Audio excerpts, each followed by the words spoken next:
Bienvenidas, bienvenidos a esta nueva presentación en la semana previa al Día Internacional de Yoga.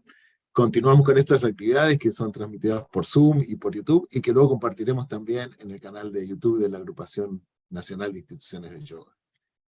En la tarde de hoy tendremos dos destacados profesionales que han aplicado diferentes técnicas de yoga a sus actividades, de yoga y ayurveda. Tenemos ahora en primera instancia a Antonio Sausís, que es psicólogo somático y yoga terapeuta, especializado en duelo. Antonio enseña y presenta su trabajo en escuelas y universidades en el mundo, conduciendo retiros en ashram y estudios de yoga. Es miembro de la Asociación Internacional de Yoga Terapeutas, de la Asociación de Educación y Etapas de Duelo, productor y conductor de su show de TV, Yogi Views, y fundador y directivo de Yoga para la Salud, conferencia de yoga terapia. Es el autor del libro Yoga para el Duelo y la Pérdida. Muchas gracias, Antonio, por estar aquí presente y encantado. Escuchamos entonces tu Muchas presentación. gracias.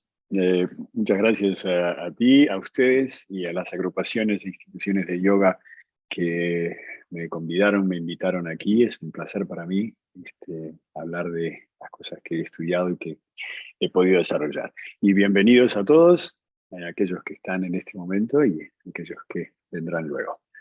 El tema de hoy es la ansiedad de enemiga a aliada. La primera reacción que muchas veces encuentro es ¿cómo? ¿Aliada?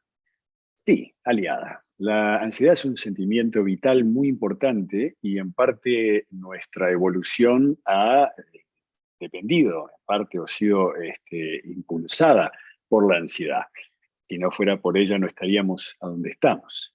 En general, los sentimientos, todos los sentimientos en el corazón humano son informantes, informantes de quiénes somos, informantes de cómo vivimos nuestra vida, de cómo podemos ser con otros en este mundo, y nos informan de aquellas cosas con las que estamos cómodos y aquellas que no, aquellas cosas que podemos aceptar y las que no, e incluso aquellas que podemos tolerar y las que no. Entonces, como todos los otros sentimientos, es un informante, nos informa de quiénes somos, pero el problema es que cuando el sentimiento deja de informar y pasa a liderar nuestra vida, empezamos un poco a correr detrás de los sentimientos. Y o bien corriendo detrás de ellos, siendo nuestras elecciones en la vida estando dirigidas por esos sentimientos. O por el contrario, no queriendo encontrarnos con ese sentimiento, lo pateamos, digamos, para adelante y lo seguimos pateando. Nuestra ilusión es de que con una patada lo sacamos del campo, pero en realidad no, simplemente tenemos que seguir jugando con él, tenemos que seguir manejándolo. Entonces, la idea de hoy es conversar un poco de cómo podemos hacer para llevar a la ansiedad, de la ansiedad problemática, la ansiedad perniciosa, la ansiedad que no es positiva, la ansiedad que va dirigiendo y nos lleva a estar en necesidad de permanente control y vigilancia, y poder llevarla a ese otro ámbito, a ese otro lugar a donde la ansiedad es beneficiosa y se transforma en un recurso de información importante en nuestra vida. Y de cómo usar el yoga para poder hacer esto. Es por eso que lo estamos haciendo, porque nos acercamos al Día Internacional de Yoga, estamos festejándolo de alguna manera y por eso estamos aquí.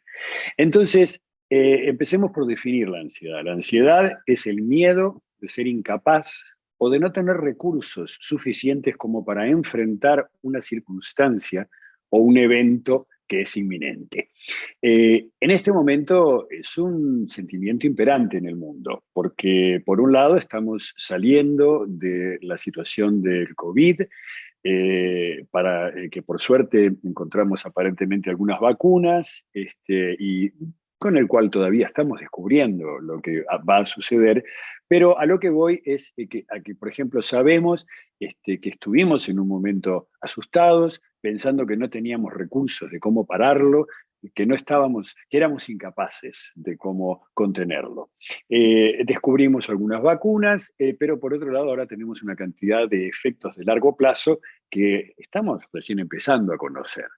Ahora tenemos un problema más importante en el mundo, que es el calentamiento global, y que estamos todos en este momento vivenciando cómo esto que era una predicción, una posibilidad, es ahora una realidad.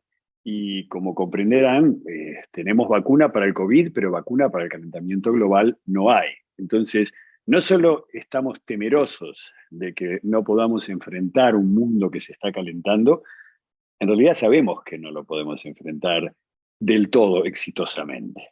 Pero estamos haciendo lo que podemos. De todas maneras, esto está generando una cantidad enorme de ansiedad en el mundo.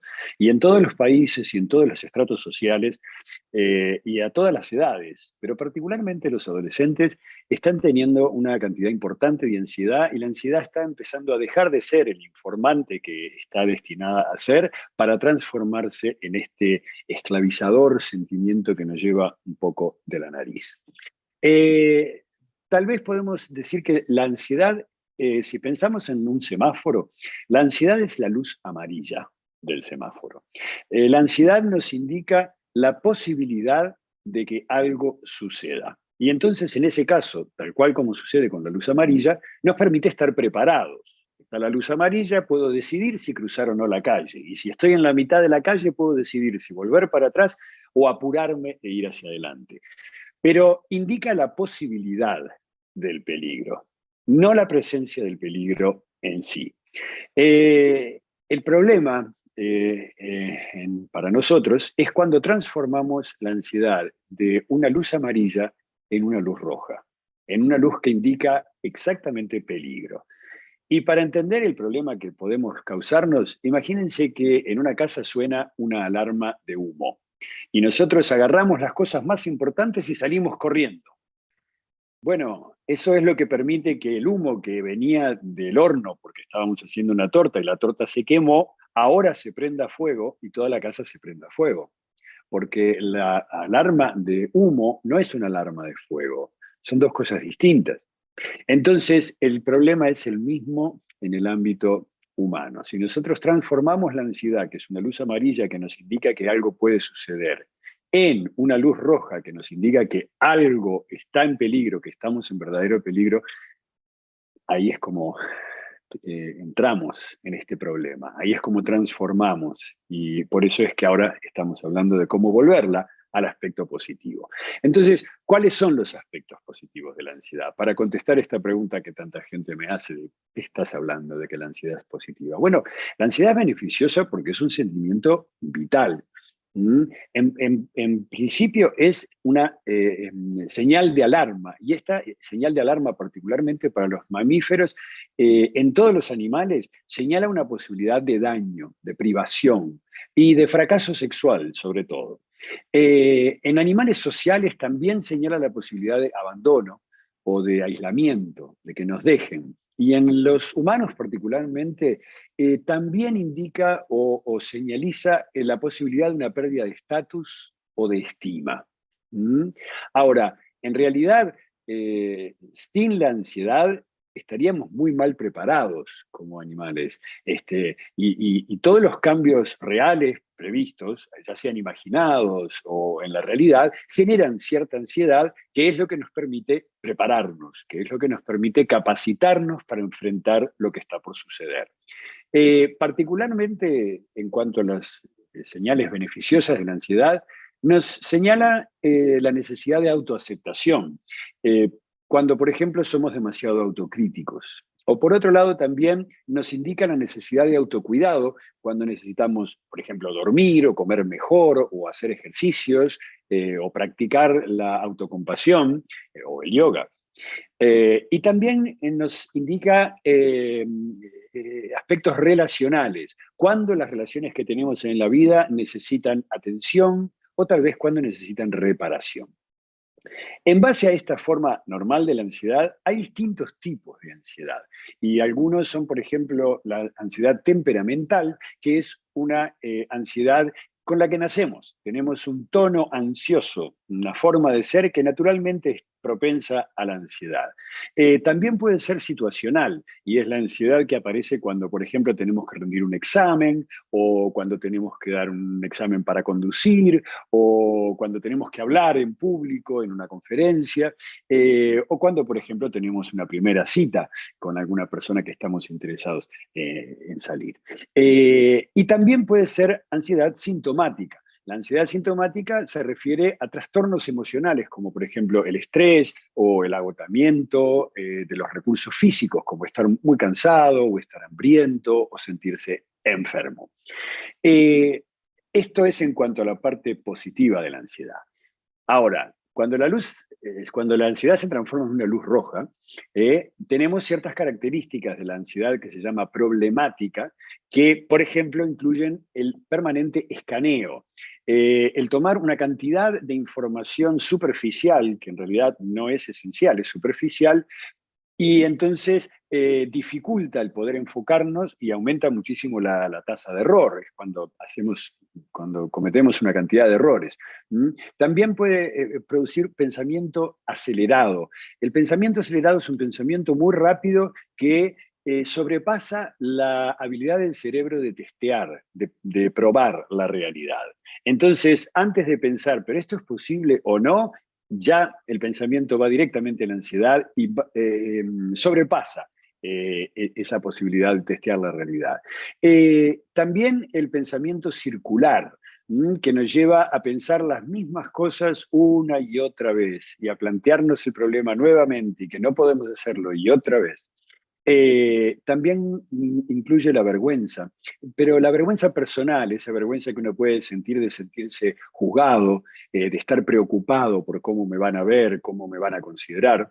Y también incluyen la hipervigilancia, o vigilancia, en principio, o hipervigilancia, que es el buscar permanentemente datos de que estamos siendo percibidos negativamente o juzgar permanentemente a los demás también de una forma negativa. La ansiedad, como dijimos antes, es el miedo a no poder enfrentar, a no poder estar capacitado para enfrentar una situación inminente. Se relaciona mucho con el miedo, pero no es el miedo, porque el miedo indica una probabilidad real de que algo suceda, mientras que la ansiedad indica la posibilidad de que suceda. Un poco, y como dice la ley de Murphy, todas aquellas cosas que tengan la posibilidad de suceder van eventualmente a suceder. Entonces, bueno, ¿será que yo puedo ir a dar una clase a Marte? Sí, sí. ¿Es probable que lo haga en mi vida? No, en realidad no. Entonces, cuando aquí empezamos a ver cómo confundir la ansiedad con el miedo tiene consecuencias ciertamente negativas. El miedo evolucionó en todos los animales para mantenernos a salvo. Y se activa cuando, por ejemplo, percibimos daño inminente, daño real o vulnerabilidad irreal, cuando hay peligro en el medio ambiente, cuando de alguna manera sentimos que el peligro es real. Y ahora, obviamente, el miedo provoca ansiedad al mismo tiempo. Ahora, la ansiedad en realidad indica la posibilidad del fracaso o la pérdida. El peligro, sin embargo, indica la probabilidad. El miedo es involuntario, el miedo es visceral, se siente en el cuerpo. La ansiedad es mental, se siente en la mente, en nuestra cabeza. Y entonces, en general, sería bueno reconocer que la ansiedad no es la realidad, es una señal de una posible realidad. Entonces, ¿qué podemos hacer? ¿Cómo podemos hacer para dejar de tomar la ansiedad como una luz roja y volverla a la luz amarilla y beneficiarnos de esta posible preparación? En principio y a nivel mental, lo mejor que podemos hacer es nunca tener un pensamiento ansioso y dejarlo correr. Porque cuando lo dejamos correr, lo tratamos de dejar pasar, se aumenta, porque es un mecanismo para llamar nuestra atención. Entonces, cuando no le damos la atención necesaria, suena más fuerte hasta que lo podamos escuchar.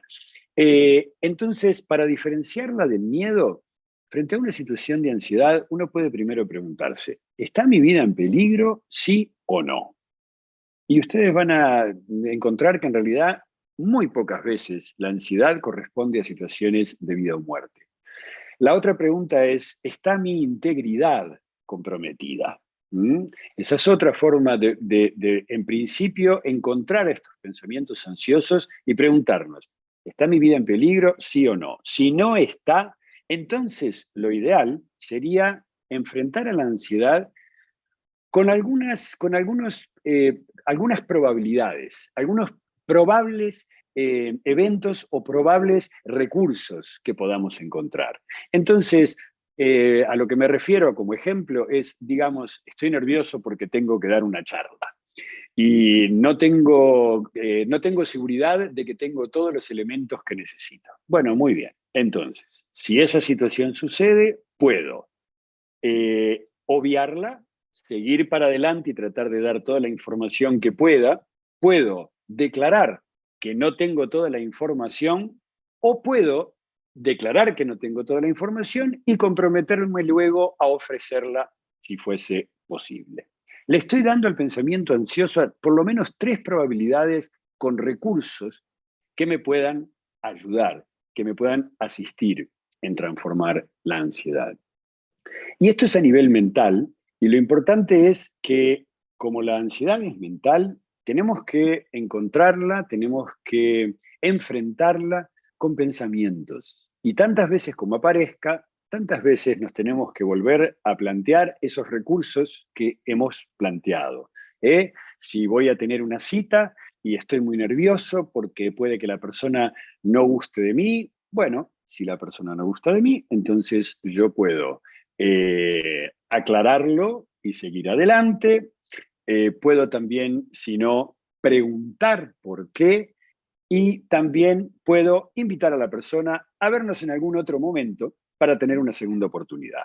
Entonces, cada vez que aparezca mi temor, puedo volver a presentar estos programas de contingencia, estas posibilidades de implementar recursos. Esto es a nivel mental, pero la ansiedad también tiene correlatos importantes que son físicos. La ansiedad aumenta la frecuencia cardíaca, aumenta la sudoración, podemos incluso llegar a tener temblores pequeños, pero suceden también. La ansiedad en algunos momentos puede volverse realmente un ataque de pánico. Entonces, como tiene también elementos físicos, aquí es uno de los lugares a donde el yoga nos puede ayudar, porque como sabemos, el yoga fundamentalmente a través del pranayama, de los ejercicios de respiración, dado que todo sentimiento, todo estado mental tiene un patrón de respiración asociado, entonces si por ejemplo yo llego y ustedes me escuchan respirar de esta manera, ya saben cómo estoy. Saben que estoy o ansioso, preocupado o temeroso. Pero si llego y... entonces sabemos que estoy tranquilo y que estoy más en equilibrio. Entonces, acorde con la sabiduría del yoga, si tú quieres acceder a determinado estado mental o emocional, practica el patrón respiratorio que le corresponde y él te llevará a poder sentir de esa manera. Entonces, en ese sentido, sabemos que para enfrentar la ansiedad, lo ideal sería, por ejemplo, aumentar la cantidad de tiempo de la exhalación, hacer que la exhalación sea más larga que la inhalación. También podemos, por ejemplo, practicar respiración solamente por la narina izquierda, que obviamente se relaciona con la luna, con la tranquilidad, con lo interior, con el sosiego, y entonces de esa manera estamos tratando de bajar la intensidad de la ansiedad, regular la intensidad de la ansiedad. También podemos regular la intensidad de la ansiedad reteniendo la inhalación.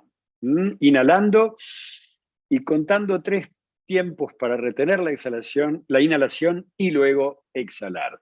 ¿Esto por qué? Porque la retención de la inhalación nos lleva a poder superar la ansiedad relacionada a muchos recursos, a cosas con muchas que tenemos que hacer, cuando hay mucha preocupación, cuando nos sentimos muy llenos, cuando nos sentimos sobrepasados por lo que tenemos que sobrellevar.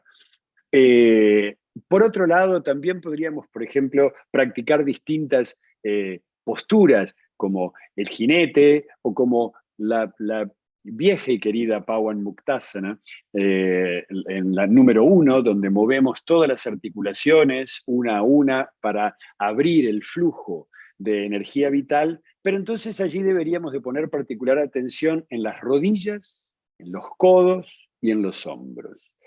Particularmente las rodillas, porque las rodillas nos ayudan a tomar la realidad con un poquito de calma. Si no tuviéramos la flexión de las rodillas, cada paso en nuestra vida sería muy duro en la columna vertebral. Las rodillas, al flexionarse, nos llevan a poder amortiguar nuestro paso por la vida.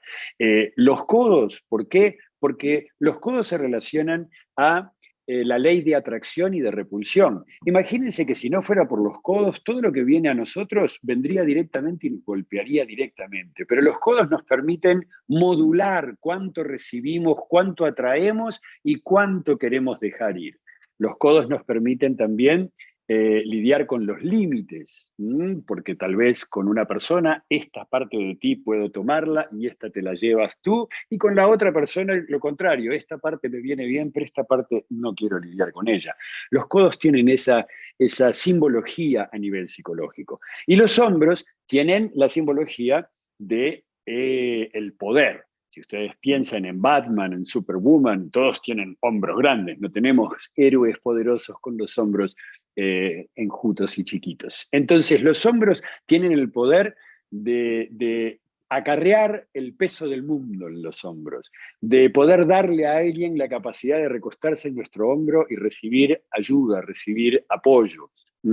Entonces los hombros, cuando estamos ansiosos, así como las rodillas y los codos, sufren. Entonces, haciendo algunos ejercicios, algunas posturas que favorezcan la circulación de la energía vital en esas tres articulaciones, sería muy bueno.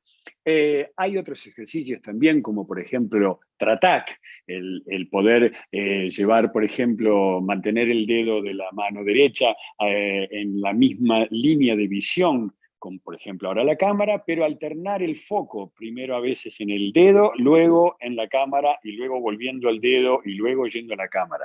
Esto nos ayuda a enfocarnos, a poder parar en este momento con la ansiedad y tratar de manejarla y de regularla. Pero tal vez una técnica que a mí me ha resultado muy positiva ha sido Pratipaksha Bhavana. Cuando Sri Patanjali dijo que si estás lidiando con pensamientos negativos, debes de transitar e ir al otro lado de la mansión. A lo que él se refería era no al pensamiento positivo, no a que si estás sintiendo que odias a alguien, piensas que lo amas. La mente es demasiado inteligente como para aceptar eso. A lo que él se refería es a una realidad neurológica que ahora nosotros sabemos, que es que cuando nosotros empujamos el campo de la conciencia hacia los extremos de un continuo, cuando volvemos a la percepción de a dónde estamos, nunca estamos en el mismo lugar.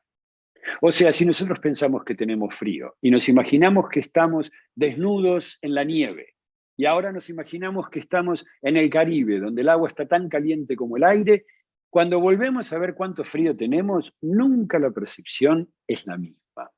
Entonces, tal vez, frente a hechos ansiosos, podemos practicar eso y pensar cómo empujar la conciencia hacia el lado de que saliera realmente mal, que no tengo recursos y que no lo voy a poder enfrentar, y entonces imaginarnos todos los desastres que podrían suceder si nos va realmente mal, y luego empujar la realidad hacia el otro lado y pensar cómo podría ser si nos va totalmente bien y si superamos las dificultades y hasta tal vez ganamos los recursos en ese mismo momento que estamos teniendo las dificultades. Porque tenemos una inteligencia innata, una inteligencia interior con la que ya venimos.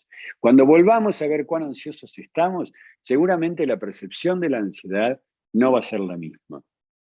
Entonces, entre un plan un poco mental, que es el ofrecer a los pensamientos ansiosos planes de contingencia, planes de qué hacer, planes llenos de recursos. El practicar desde el punto de vista de asana o de pranayama los ejercicios del yoga que nos permitan manejar y regular la ansiedad, o si no, ir más al aspecto filosófico y más profundo del yoga, como nos enseñó Patanjali. Estas son algunas de las maneras con las que podemos enfrentar la ansiedad y finalmente volverla una aliada. Dejar de sentirla como una enemiga a la que le tenemos miedo, con la que no sabemos qué hacer, y poder regular esa forma de la ansiedad problemática y acceder a los efectos beneficiosos de la ansiedad y estar más preparados para la vida, para una vida que de una forma o de otra ya es difícil a veces, pero puede que se vuelva más difícil. Entonces es mejor que estemos más preparados. No sé si tenemos alguna pregunta. No tenemos nada en el chat, pero si alguien quiere, obviamente, abrir el micrófono, con mucho gusto. Tienen la posibilidad de hacerlo. Mientras alguien se anima, porque siempre hay que tirar ahí romper el hielo. Pensaba que a veces es un poco difícil eso, diferenciar entre, vos ahí diste alguna pista, pero diferenciar entre la ansiedad y el miedo. Y bueno, que estas herramientas también, algunas pueden servir para eso, ¿no? Cuando se tiene miedo.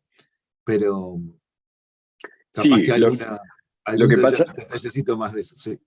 Bueno, lo que pasa es que el miedo exige la implementación de esos recursos. La ansiedad, como es la posibilidad, se calma con posibilidades, pero el miedo exige un poco más de acción. Una cosa es pensar que puedo ir al agua y tal vez hay un tiburón, y otra cosa es ver al tiburón. Son muy cosas distintas. Entonces yo puedo hablar de la ansiedad como a la posibilidad, y bueno, si hay un tiburón puedo salir corriendo, si hay un tiburón grito y hago ruido para que se vaya, o si hay un tiburón me quedo quietito para que no me vea. Bueno, pero no hay un tiburón, porque es la posibilidad de que es un tiburón. Es muy distinto cuando nos tiramos al agua y hay un tiburón, en ese caso hay que salir corriendo. No hay otra opción. A estos sistemas de alarma biológica les viene mucho mejor pensar 100 veces que tu amigo es un tiburón que pensar una sola vez que el tiburón es tu amigo. Entonces, con la ansiedad podemos manejar posibilidades. Con el miedo tenemos que actuar. Además, el miedo viene en el cuerpo. O sea que el miedo inmediatamente nos lleva a la necesidad de tomar acciones. La ansiedad no, se calma cuando analizamos posibilidades de acciones. Muy bien, gracias. A ver, por ahí hay alguna pregunta o consulta. Pueden escribir en el chat si prefieren, en vez de hablar, pero si no, habiliten nomás. Bueno, yo creo que así estamos, ¿no? Sí, entonces resumiendo ahí las distintas opciones que decías, a nivel tanto mental como físico, hablaste de la respiración, de pranayama, sí, de las posturas de Pavamuktasana y sí. que esas. Y fundamentalmente cada uno tenemos nuestra creatividad. Sabemos que hay muchas cosas que pueden ayudarnos a calmar una mente ansiosa con respecto al yoga, pero en general están relacionadas a eso, ¿verdad? Y también hay muchas posturas que, por ejemplo, los músculos que somatizan la ansiedad o el miedo, sobre todo el miedo, son los músculos intercostales. porque los músculos intercostales son los que mantienen la caja torácica junta. Y nosotros somos uno de los pocos animales que tenemos los órganos totalmente expuestos por caminar en dos patas. La mayor parte de los animales caminan en cuatro y tienen los órganos vitales hacia abajo. Y nosotros los tenemos así nomás, ofreciditos. Entonces, para nosotros, los músculos intercostales son los que somatizan, los que traen al soma, son los que son vividos en el cuerpo, digamos, son los que viven el miedo, son los que traen la realidad del miedo a la realidad física. Entonces, muchas posturas de manejo de la caja torácica, de los músculos intercostales, de cómo poder separarlos y después cerrarlos, nos van ayudando a generar justamente esa posibilidad de que si me pasa algo, bueno, me puedo contraer, y si no me pasa nada, me puedo relajar. Entonces, ya el hecho de, por ejemplo, hacer ese tipo de ejercicios como Tiriaka Tadasana, la postura de la palmera meciéndose suavemente bajo la brisa, es una postura ideal para esto, porque nos ayuda a flexibilizar los músculos intercostales y le da a la mente la información de que tenemos cosas para hacer, de que podemos estar más protegidos, menos protegidos, y ahí vamos. Buenísimo. Qué bueno eso también, como ampliar esa visión, porque a veces estamos haciendo las posturas y decimos, bueno. Bueno, esa es la ventaja de la psicología somática, ¿verdad? Que no es solamente hablamos de la realidad, sino que en realidad entendemos que nuestra identidad se expresa en el cuerpo. Nosotros somos en el cuerpo. Y nuestras relaciones también se expresan en el cuerpo. Entonces, por otro lado, también la teoría de la psicología somática indica que cuando estamos atendiendo a estímulos o enfrentándonos a estímulos que son incómodos, inaceptables o intolerables, como decía yo al principio, creamos una red, una coraza de tensión y de rigidez en los músculos para protegernos de esos estímulos. Entonces, cada parte del cuerpo tiene un sentido que se relaciona con un cierto aspecto psíquico. Es muy interesante observar que cuando miramos la conceptualización de la coraza caracterológica de Reich, que fue el que inventó esto, es muy parecida a los chakras. Él la dividió en 7, como los chakras, que son 7, y entonces hay mucha relación entre la psicología corporal y el yoga. Y como sabemos, las asanas para estirarnos son muy lindas, pero cuando moramos vamos a estar rigis mortis como cualquier otro que nunca hizo yoga en la vida. Entonces, en realidad, el sentido del yoga es hacernos acordar de nuestra realización, de que también somos un espíritu, hacernos acordar de la integración entre todas las cosas que existen. Entonces, el encontrar estas relaciones entre las articulaciones, como decía yo, que tienen que ver con la ley de atracción y de repulsión, o los hombros con el poder, o los músculos intercostales con la sensación de seguridad, es nada más que mencionar lo que ya existe. Como en realidad hacemos en el yoga. El yoga ya es. El yoga es la realidad. La integración entre todas las cosas que existen es lo que se está dando en este momento. Nosotros no hacemos yoga cuando vamos a la clase de yoga. Como no creamos a Dios cuando meditamos. Lo único que hacemos es conectarnos. Conectarnos con algo que ya es. Vamos a las clases de yoga para recordar, porque acorde con lo que se llama la broma cósmica mayor, venimos con toda la información para vivir la vida tal cual y por alguna razón lo olvidamos. Y entonces tenemos que ir a las clases de yoga para recordarlo. Pero ya lo sabemos, ya somos yoga. Ahí. Bien. Está ahí Sandra que levantó su mano. ¿Puedes decir Sí, Sandra. micrófono? Bueno, Sí, buenas noches y buenas la verdad noches. que interesantísima tu charla, Antonio. Gracias. Quedé muy llena con todo. Y lo que te quería decir, ya que estás, más o menos lo contestaste en lo último, con la práctica de yoga, con ser yoga, porque viste que tú decías que la ansiedad es más mental y el miedo es otra cosa. Y yo digo que a veces el cerebro no distingue la realidad, no la distingue, es No, engañoso nuestro cerebro. Entonces, muchas veces es un límite sutil entre el miedo y la ansiedad. Y Absolutamente. yo me alegro que haya quien me empuje para adelante para decir que la ansiedad es beneficiosa en algunos casos, porque las veces que yo estuve ansiosa me han salvado la vida, por decir algo. Pero Así que claro, pero muchas reivindico la gracias. ansiedad. Muchas Y gracias. A ti y a todos nosotros nos ha salvado. No estaríamos como seres humanos a donde estamos si no fuera por la ansiedad. Así que es muy importante. Sí, muchas gracias por tu comentario. buenísimo. No sé si alguien más tiene algún comentario o consulta o... ¿No estamos bien? Ok. La verdad que da como para seguir el tema, así que seguramente en alguna oportunidad te invitaremos Cómo no, para encantado. comentar, porque Siempre sí, encantado. buenísimo, muchas Muchas gracias. gracias y deseándoles a todos un feliz Día Internacional de Yoga, que es por eso que estamos haciendo, y qué suerte que ahora tenemos Día de Yoga. Se acordarán de cuando éramos una cosa rara. Tal cual, tal Ahora, cual. ahora ya no. Qué suerte, hasta hay un día internacional. Me alegro mucho y me alegro mucho de que en Uruguay seguimos desarrollando el yoga y metiéndonos y que por suerte.